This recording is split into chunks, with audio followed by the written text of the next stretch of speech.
that authenticity of that acknowledgement that he didn't have all the answers, that he wasn't trying to replace my parents, but he was just there, meant the world, and it changed everything. And it was immediately from that day on, I was like, I'll follow you anywhere you want me to go. Welcome to the Honestly Adoption Podcast, a show about adoption, foster care, advocacy, and becoming the best caregiver possible. Pull up a chair. We're glad you've joined us. Here are your hosts, Mike and Kristen Berry. Welcome back to the Honestly Adoption Podcast, and welcome to you if you are just joining us, wherever you're joining us around the world. My name is Mike Berry, and I am so glad you're here. I am your host along with Kristen Berry, and this is Season 29, Episode 280. And in this episode, we are sharing a recording that we did with our good friend, Gaelin Elmore. You're probably familiar with Gaelin's work. He has been featured at our Insight Conference 2 years in a row.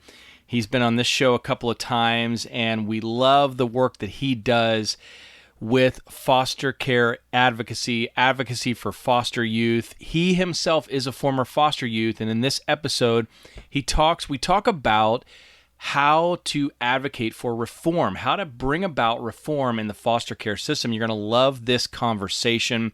You'll love Gaelin's heart. And listen, if you are brand new or you're just now checking things out with the Honestly Adoption Company, make sure you jump over to honestlyadoption.com/podcast. Catch up on past episodes, learn more about the show, and also some of the resources that we've created as a part of the Honestly Adoption Company. They're all created to help you become the best caregiver possible. That's what we're all about. That's our heartbeat. We want to see you thrive as you work to care for and love your children. So thanks again for tuning in, and now on with the show.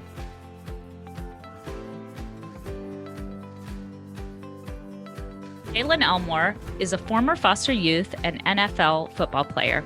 He is also a current speaker, child welfare advocate, and aspiring foster care reformist. Gaelin, welcome to the show. Thanks for having me, guys. I'm excited to be here. We're excited to have you too. So we're just going to jump right into a little bit of your story and why foster care reform is so important, and why you are so interested in connecting with youth who are in a similar situation to what you went through. Can you tell us a little bit about your story and how you came to be here today? Yeah. So starting at the beginning, I am the only child of my parents. So I have 5 half siblings who all have different, either a mom or a dad. But so I'm the youngest, and my dad actually raised 2 of my sisters on my mom's side, who I grew up with. And so although I have 5 siblings, I only grew up with 2 of them. And since I have all half siblings, they're all my full siblings. I don't know what that looks like in any other case. And so, my parents had their own struggle and their own story, but were struggling addicts and alcoholics. And they just battled addiction for most of their life. And it ended up getting me and my sisters put into foster care. Me, as early as 10 months, was the first time I had spent time in foster care, and was on and off for a good 3 years until I was around 4 years old, where once we went back into foster care, I was in it for good until I was a teenager. And so, that's how it started. And it actually, how Child Protective Services got called was my dad went to go seek help for his addiction. And so when he went to go seek help for his addiction, they inquired about our family situation, and eventually we ended up being taken away from our parents. And the reason I point that out is because the way that we got exposed to the foster care system was not a traditional way. It was my dad being able to objectively notice, like, we're not doing what we should be doing, and we need help and assistance. And he sought that assistance out, and he was taken advantage of. And so my parents, although they were addicts and alcoholics, were relatively high functioning addicts. And so it's not like we were neglected Right. all 24 hours throughout a day. It was just at the end of nights and at the beginning of mornings. In between there, they had jobs, we had money, we had a nice home, but there were just times where their addiction and their dependence on alcohol and drugs took precedent over us as children. And so, that ended up, them seeking out help ended up being the reason we were exposed to foster care, and ended up spending most of my childhood in it as well. Boy, I think that your story is actually so common. In fact, it is the reason that Mike and I became foster parents was a very similar situation. Our oldest daughter actually came to live with us when she was 15. We're former youth pastors. And the idea of family preservation is so important to us as a family. And hers was a situation where her mom wasn't doing anything wrong. Her mom was one of the loveliest people I have ever met in my life. But she was really, really sick. And so we definitely have seen the other side of that so quickly. Department of Child Services, that's what we call it here, can be involved and sometimes in ways that really just an act of support could have made the situation different. So she technically was never in foster care because thankfully the adults in her life were able to have a conversation like, hey, we don't want DCS involved. What can we do instead? But it's not always the case. So I appreciate that you brought that up. That's something that's really important to us to begin to look at foster care and see it from different angles. How can families gain support in ways that don't harm kids? For sure. When you talk about foster care reform, how do you envision that? What is something that you would like to see change? Yeah, I think, one, I just think the idea of foster care needs to, it's like we're in a time of an election right now, and it just bugs me to not hear foster care be part of people's platform. It's such a consistent issue. It's such a big issue in our country. And I just wish it had the notoriety of some of the other hot button issues right now. And so that's one thing I really hope for, especially just looking into politics, of when does it become that foster care is part of what draws people to a candidate? That to me is my desire. Because there's hundreds of thousands of youth in our country that just are underserved by the state. It's sure, you can have disagreements or arguments or rebuttals about how they end up in the system, but once they're in the foster care system, the state is failing them. And so that's initially how I would like it to start. But also just so many other things that are common that I now know that are common among the experience in foster care of over medication is a big one that I really struggle with. Of children in foster care a lot of people that have the ability to help resort to medicating and not really dealing with issues. So it's just compressing and it compounds. And that's one of them. I think the rate at which children experience abuse in foster care, that's another big part of my story of there's not enough accountability for that within the system. And the consequences, because foster care is not really highly talked about, the consequences for doing that isn't that severe. It's really a slap on the wrist. And so those are things I think about that I'm passionate about because I experienced them. And I know that there's so many other people out there experiencing it, that the children don't have a voice. You're not being listened to. You're not being taken serious. And so someone's got to have that voice for them. Absolutely. I love that you brought up over medicating for one. I think there is so much lacking in terms of education. We see a disproportionate amount of Black children end up in the foster care system. where white families are given another chance. I know that firsthand as an advocate in a church setting. My job was community connections. And after being a foster parent for years and years and years, and seeing it from that perspective as well, but going into that role, I saw just the difference between Black families and white families and how they are treated or given resources. So I've seen that with my own two eyes. I also think, and part of what our platform is creating that education that's sorely lacking, where, for us, we've actually been asked before, well, are you going to put this child on medication, by a teacher or a coach or something? And really the answer to the behavior is the child has experienced a ton of trauma. And before we go to medicate something, we actually need to really dig down into what's happened.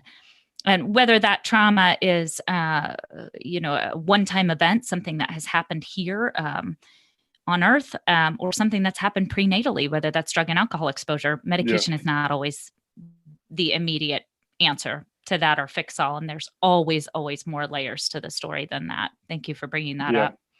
Okay. So you actually moved in with your high school football coach, who was not a foster parent, but just a guardian. Like we talked about, that's a little bit of our experience as well. Can you tell us a little bit more about that? Yeah. So when I was 13, just turning 13, actually, my dad got custody of me again, and I was taken out of foster care. And so that presented a whole realm of issues in its own right, of me not being with him since I was 4, and then me being sprung on him out of nowhere when I was 13. And so it took us a little while to get our footing. We lived, I'm originally from Peoria, Illinois. And so that's where I was.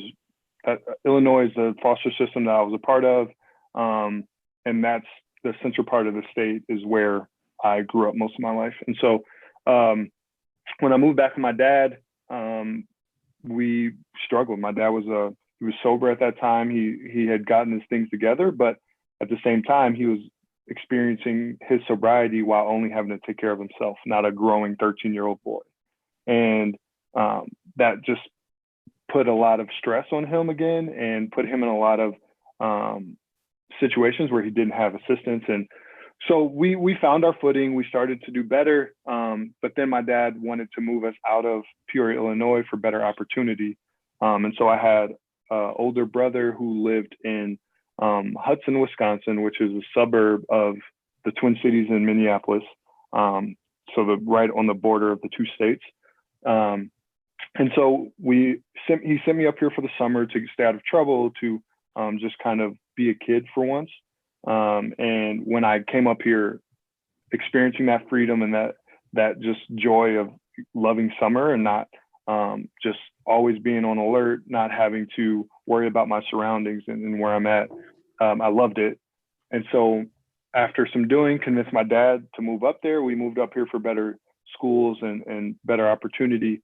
But then my dad was in a really stressful racial climate, which he hadn't experienced because we were in the inner city where I was originally from. And so he's experiencing being a minority at an alarming rate. Like every which way he goes, he's experiencing being the only Black person in the room. And that just had a tremendous impact on him and his experience, especially my dad's older. My dad his first memory as a child is being a farmhand with my grandma in Mississippi, where he's from. And so growing up in Mississippi in the early 60s is not like the best way to be introduced to race relations. And so that all those emotions and feelings are coming back as we lived in rural Wisconsin. And so he just started to struggle. He ended up relapsing, falling back into old patterns. His depression got really big. My dad's a military veteran, and so he has PTSD and different things that he experiences with that as well. And all of that just really hit him hard. And again, it was a roller coaster. We would struggle, then we would do well. We would struggle, then we would do well. And then it was like my sophomore year in high school. We were doing well. My dad was finally getting his footing financially. He was finally getting support from the VA system in Wisconsin. And he actually got a lump sum of money because of an injury he sustained while being in the VA system. And a group of his friends basically robbed him in the middle of nowhere and left him there. And my dad went, like, after was gone for like 3-4 days. After getting back, went to like confront the people that robbed him and stranded him, and got into an altercation. And because my dad approached them, the police charged my dad with attempted murder because they said he instigated the situation. My dad was put into jail, and I was forced with the situation of going back into foster care. My mom had given up rights, her parental rights, when I was around 7 or 8 years old, which she was actually manipulated into doing by my foster care worker, my social worker, and my foster parent at the time. And she was convinced to actually testify against my dad getting custody of me. And so my dad was the only parent I could possibly have. Didn't really have a connection with any of my siblings at that point. So I was either going back into the system. In my mind, I was either going back into the system or I was going to become an emancipated minor. One of my sisters who I went through foster care with at the age of 15 became an emancipated minor. I was 16. I felt confident that I'd be able to make it happen. And so when I found out that my dad was arrested, I made the decision that day. I was like, I'm going to walk out of school. I'm going to go figure out what I need to do to get emancipated. I'm going to get a job, and I'm going to upkeep our life, our house, our cars, until my dad this is figured out, and then we can resume our life. And I didn't verbalize that to anyone, but I think my high school football coach could just see the wheels turning and see the ways that I was trying to solve the problem, which I think no one really knew my life story, but just him being a very experienced educator and leader of young men, I think he saw that in me. And as soon as I left the principal's office that day, he followed right after me. And when I got into the hallway, I actually broke down right before I was leaving the front doors of the school. And so I just like broke down bawling. And that was the first time I ever showed public emotion. And he just let me like express my emotion. And then he like grabbed me by the shoulder and he was like, "You're going to come stay with me." And he was like, I don't know what's going through your head right now, but I'm here to help and I want to help. And he basically like walked me to get my stuff for my class. And they weren't going to make me be in class the rest of the day just because of what I had found out. And I was going to be in the counselor's office and just talking and figuring out what my situation was. And I was thinking, it was like, as soon as that bell rings, I'm gone, I'm leaving. And the bell rang, I got my stuff, and sure enough, he was out front of school in his car waiting for me. And so he picked me up, we went to my house, got my stuff, and I ended up living with him. And he ended up getting, my dad trusted him. My dad had run-ins with him and encountered him and believed in him, just because of my time being on his team. And my dad signed over temporary guardianship to my coach, and he was all on board. He was like, "Whatever you can do to help him, and I'll sign over whatever you need me to do." And that's how we maneuvered the next couple of years of my life. Wow, that is, man, what an amazing, just an extraordinary story. I told you this off air. I wrote a book a couple of years ago called Winning the Heart of Your Child, and it's all about helping parents understand their influence in their child's life and leveraging that influence.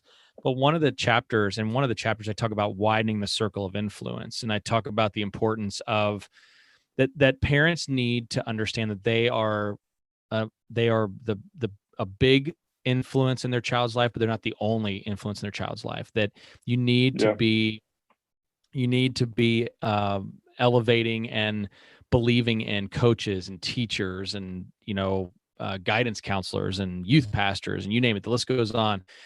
People who outside of your influence can also influence your child. And one of the reasons why I'm just blown away by this is that you are like the living example of that principle of Mhm. what happens when we widen the circle of influence, that your dad saw to believe in your coach Yeah.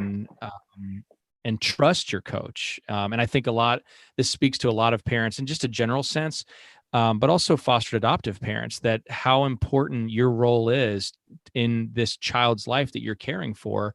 And I know that that's a big part of what you do now in terms of mentoring kids and encouraging kids. So what does it look like for the person that's listening to this right now, who's like, you know what, who's moved by that, like we are? My goodness, that's just your story is incredible. What does it look like to be that mentor? What does it look like to be the person that your coach was for you? I will always say the number one component of that is authenticity. Not trying Yeah. to be something that you're not. And I had tons of people in my life, tons of coaches, tons of teachers, tons of friends, parents, of people who would like look at my situation and see the kid that I was and be like we could help you do like make something of your life. We could help you do better. Basically looking down at my situation, being like, we could be the solution to your problems. And it was done in a way that was inauthentic. It wasn't, and that was something that set my coach apart, because at that time, I had experienced so many foster parents, so many people that came into my life, that I was good at reading you immediately if you were someone that was going to be real, or you were someone that had like self-serving purposes. And so I was in the first couple of weeks, I was trying to get a gauge on him, and because again, living in someone's house is different than being on his football team. That's a way more intimate experience than being in someone's locker room. And so I was trying to get a read on him, and he would stay up late, and I had a terrible time sleeping in high school and as a kid, and just my mind would go awful places when I would try to go to sleep. And so I tried to stay up until I was exhausted, and then I'd try to get a couple hours of sleep and just go and do it again the next day. And so I would stay up and like watch SportsCenter and just like meander in the middle of the night in their house. And he was up one night watching SportsCenter too, so we were watching it together. And just randomly he muted it and was like, "Gaelin, I know like there's so much about your story in your life that I don't understand. It's like, I'm not trying to be your dad. I'm not trying to replace your dad. I'm just trying to give you a break that you haven't gotten." And that authenticity of that acknowledgement that he didn't have all the answers, that he wasn't trying to replace my parents, but he was just there, meant the world, and it changed everything. And it was immediately from that day on, I was like, I'll follow you anywhere you want me to go. Like, you ask me to do something, I'll do it. And that loyalty to him, because of his willingness to just be authentic and be real. Oftentimes, adults refuse to treat foster youth the way that they should. Like, foster youth are often treated like normal kids, when the reality is you've been exposed to so many more things that kids shouldn't be exposed to, so you don't operate as a normal kid. And I hated my voice being silenced and minimized when I was in foster care, because I was a child. And so I respected people and like really felt like I understood people who were able to like remove all the titles, remove all like who you're supposed to be, and take people for what they're worth and what who they actually are. And he was able to just have a real conversation with me as a 16-year-old boy, like, and that changed everything. And so that was a key component to us building that really important relationship to where like he's my family now. Yeah. That's always, even as a mentor now, that's what I say is like, if you come work with some of the youth that I get the opportunity to work with, and playing basketball is not your thing, don't try to put on this facade that basketball is your thing. Like, they're going to find out, and they're going to hold that against you. Like, if you enjoy video games and you come out and hang out with our kids and they don't like video games, stay true to yourself. Like that's the important part. That authenticity is so key. Because if you can't be real with yourself, how can I expect you to be real with me? Yeah. And our kids know that. I knew that. And a lot of times people just disregard the ability to read people that what you're saying about authenticity is that I think it really resonates with people who have chosen to do foster care, because a lot of times children who are going through childhood, who are going through trauma, who have experienced trauma, or they're in the middle of trauma and in survival mode, as you said it, their heckles are up. You know, their BS meter is at an all-time high, because they're used to survive. They're in survival mode. And so the moment that we've interacted with tons of people over the years who are, they're struggling to connect with a child, or they're struggling to understand them. And I think it really comes down to that. You need to start by being you and being who you are. And that in turn may mean that you're not cut out for that journey. You know, there's a lot of people I think that want to get into the foster care journey, or they choose adoption, and they may, as we often say, it may not be for you, and that's okay. There are other ways to support this journey. But I think it's so valuable. What you say with authenticity, it has to start there. You have to be who you are, because the kids that you're caring for are going to see right through you, and that's going to leave lasting effects too if you try to be somebody that you're not. Totally. Yeah. So I want to talk a little bit about adversity. I love that you speak about adversity. And as I was reading your website and getting to know a little bit more about you, it struck me that I wouldn't be where I am today without those types of situations. When I see who I've become, I don't really want to go back and change the experience that has happened. However, as a mom, I often feel like things have been really, really bad. I got to fix everything. I don't want you to go through anything else. Here, I'll get you a pony or something. I don't know. That doesn't fix anything. Don't get a pony. But, some of that, just wanting to reach in and fix it and make it not be so, make it be perfect. Why is it that you speak about adversity? Is it something we should be afraid of? What are the questions you're asking there? Yeah. Through my experience with adversity, and because again, whenever something was going well in the smallest of ways, I was anticipating that negative turn right around the corner. But I understand that through foster care, through my experience in my childhood, everything that happened in my first 20 years of life, like I knew made me the resilient, the compassionate, and empathetic person that I am. And like, so I really believe adversity is our opportunity to become who we're supposed to be. And without any adversity or opposition,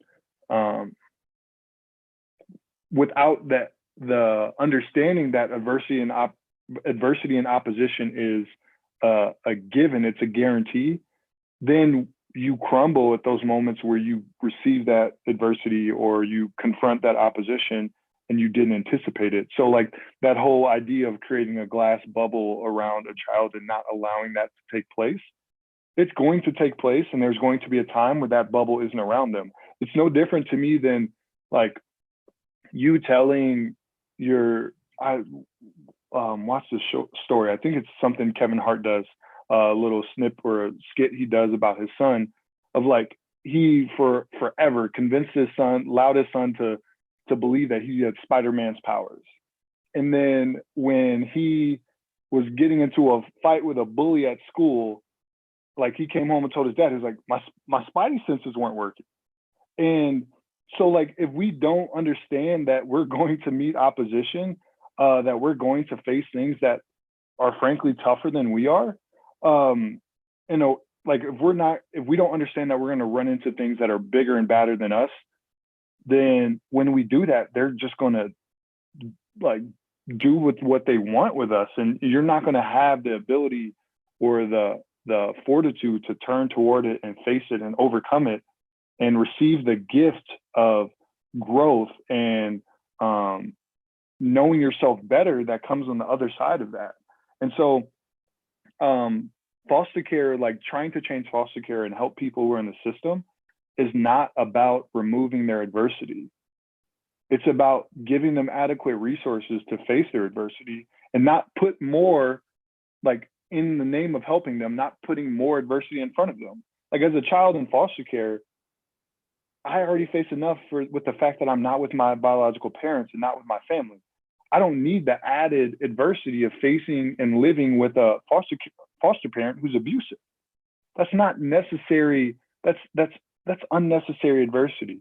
And so a lot of times, like the idea of embracing adversity may contradict the idea of fixing foster care, but the reality is we're not trying to remove the adversity. The adversity is a given.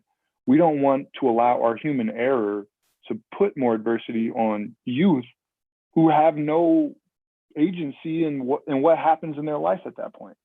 And so I just think adversity is a beautiful thing, and it's a necessary and vital thing to us and our connection as humans, like my connection to other people and their adversity that they face, and just us being like having a holistic approach to life. I think that's so vital and so important. But a lot of times people view it as a negative and bad thing. Yeah, it helps us grow. We grow through adversity. That's how we develop character. I mean, some of the character traits that I have and the values I hold were forged through really tough situations, life lessons. So I totally agree with you. Yeah, it's a necessary thing, and it's beautiful. It is, because it shapes who you are. Yeah. So we're going to switch gears for a second here. You have a brand new little daughter. Mm-hmm. I see you smiling, which is great, but and our listeners can't see that. But I follow you on Instagram, so I feel like I'm in the know. You have a new little daughter. How have your past experiences shaped the father you are now? Oh, so much. Again, like trying to be the father that doesn't put unnecessary trauma in my daughter's life. Like I want her to have a beautiful, innocent childhood, but I don't want to remove the adversity.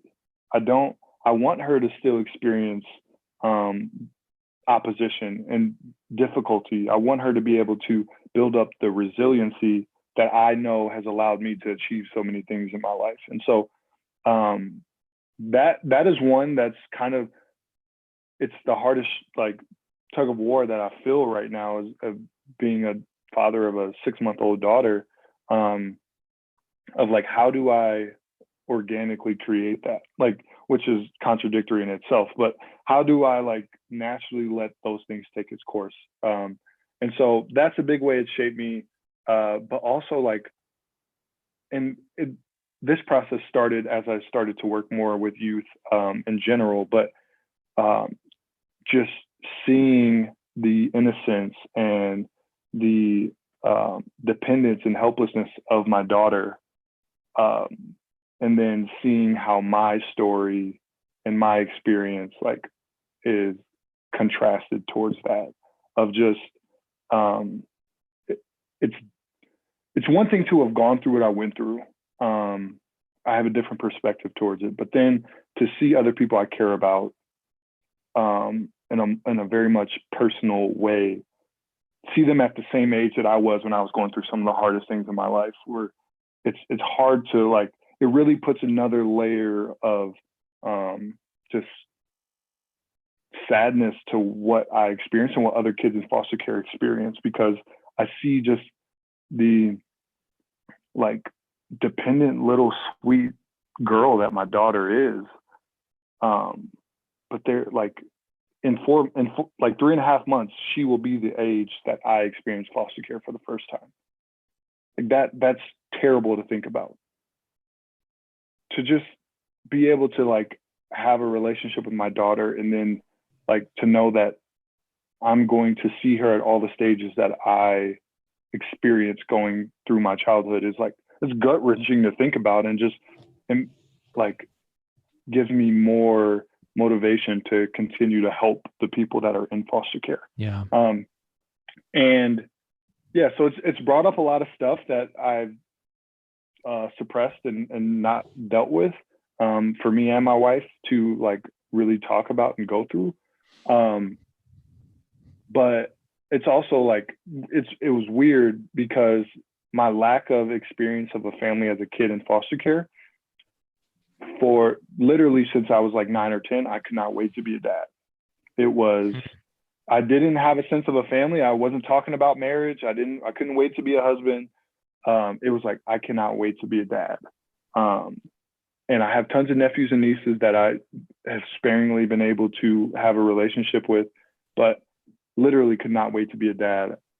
And that held true. Even when I was in college, I was like, man, I can't wait to settle down and have a kid and be in a situation where I can just love on them and just give them all the good parts of me without giving the trauma and without giving the unfortunate situation. So yeah, the first one has been, it's in the same sense, she's very much like me, and with her resilience in a positive but also a negative way, where she's so stubborn even at 6.5 months. The girl just will not give up until she gets her way. And so it's super revealing, but it's super it's healing at the same time. Yeah. It's a beautiful thing. It really is. And even when you go through adversity as a parent, you're grateful because you're like, this is a human being I'm raising with their own ideals, own thoughts and feelings, and that's a good thing. That's a celebratory thing. It may be frustrating, because as a parent, we're like, oh my gosh, just do what I ask you to do. But it is a beautiful thing. I've never argued with a person who can't speak as much in my life. Like we disagree all the time, and it doesn't make sense because she's not forming remotely anything close to words, but we argue and we know. But yeah, she's so much fun. That's awesome. Yeah. I remember a long time ago, right when I think when I was a new parent, I may not have even been a parent yet. I remember talking to somebody and they were saying, I just don't understand how people could, tell their kid to do something. And then the kid asks why. And I say, because I told you so, right? Because I told you to, right? And I never understood that, and I remember thinking, yeah, I guess I kind of agree with that. And then when you're in these arguments with your child, you're like, now I understand why parents will say, because I told you so, right? Because I told you to. So not saying that that's an okay response, but at least you can understand at a point like, oh my gosh, I have been asked the same question 450 times, or the why question. You're like, because I said so. That's it. Bottom line. Now, I was actually, when I was reading over your bio and looking, more in depth into your story, and it said that you're a former NFL player, which I thought was really cool because we've interviewed best-selling authors here. We've interviewed world-renowned medical experts, therapeutic experts, maybe even entertainment actors. I've done this for like 5 or 6 years now, but this is a first, interviewing a former NFL player. So I thought that was pretty cool that we get to have you on the show. But I want to ask you this question. This is like the hot seat question that we ask all of our guests, or most of our guests. And that is, what are you currently reading? Books, magazines, articles, whatever. And then what are you currently binge watching during the pandemic on Netflix or Disney Plus or any of those places? So I know, super hot seat question. Okay. What we're binging right now is, so we necessarily can't binge in my household because my wife is habitually falls asleep after like one episode of something. And so if I've been That like, sounds like you. It's just like me. It's me. I'm out, man. Yeah, it's like clockwork. And then I catch her asleep, and then she's like, I'm not sleeping. I know what happened. And then I quiz her about what's going on, and she has no idea. Yeah. And so we don't binge. If it is binge watching, it means I watch multiple episodes and then I have to rewatch them with her because she fell asleep. Gotcha. But right now we're watching Fargo. Oh yeah. Which is a show, I think it's by FX maybe, but we're watching it on Hulu. It's super interesting because we live in Minnesota. Fargo's naturally in North Dakota, but 90% of the show takes place in Minnesota. And they have these northern, like Scandinavian accents that some people in Minnesota actually do have. If you go north enough, far enough north, some people actually do have, but like to hear them, and like we're very critical of their accents because we know them. we know people who sound like that. And so like we're in like the middle of second season, and there's one of the main characters, and my wife is like, I don't know if I can watch this because his accent is just so bad. And like he just sounds like he's from somewhere completely else. But it's super interesting because I don't think other people that aren't from Minnesota would hear the show and be like, oh, right. Like that's a bad accent. They're just like, why do they have such weird accents? Because it is a weird accent. But we went to Applebee's last night, and our waitress had in a northern Scandinavian accent, and I chuckled and like pointed out to my wife. I was like, we didn't even notice that at first. I wouldn't have like cared about that at all unless only because we're watching the show Fargo do we recognize that she has a pretty like serious accent. And we're just laughing because I don't know, people make the life of being in Minnesota so simplistic, and it's super funny to see the ways they poke fun at Minnesota, which could be disrespectful to a lot of people, but I find it funny. So that's what we're quote unquote binge watching right now. Something I'm reading actually is, I want to get it right. Where is it? It fell off my desk. So that's obviously not a good start. But what I'm currently reading is actually why are all the black kids sitting together in the cafeteria?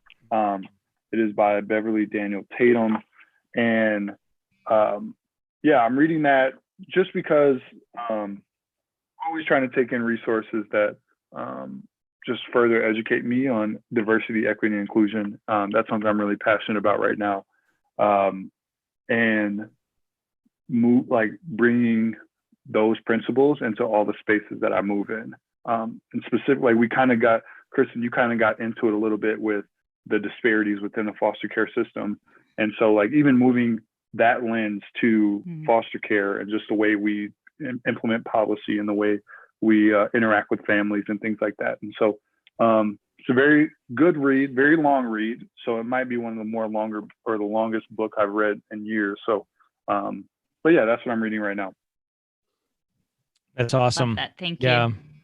Yeah, very cool. And I will say this, I've done like for the last 4 years, I've gone up to North Dakota, Fargo, Bismarck, Epping, North Dakota, and or Williston. And so I've grown really accustomed. I shouldn't say accustomed, but I know a lot of people with that northern accent. I shouldn't say I can grow accustomed. I go like once a year. So, but I actually have also done that. Like, that doesn't sound like the right accent. I'm watching a show, and somebody has it. So I can totally identify with that. For sure. So, honestly, I was just going to say, people legitimately think like this part of the like country, the upper Midwest, or however you define it, is like its own like country. Like I did a year of grad school in North Carolina, spent time all across the country and with people from all across the country. And there's just so much ignorance and lack of understanding of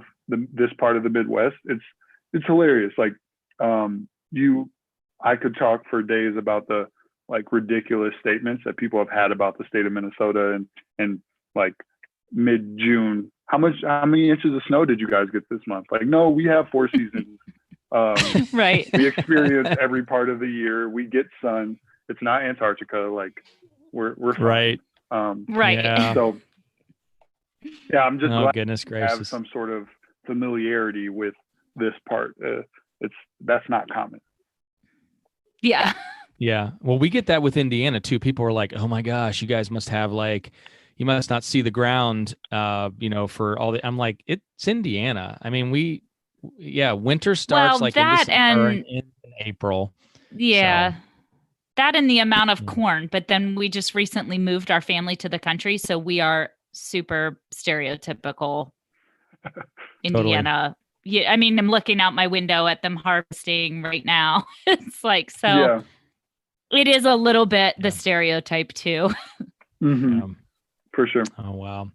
Well, Gaelin, thank you so much for joining us. I've just loved talking with you, and I love your heart and your perspective and your passion for this. It's revolutionary and it's transformational too. So thank you. Thank you for listening to the Honestly Adoption Podcast, a resource courtesy of the Honestly Adoption Company. To learn more about us, visit www.honestlyadoption.com.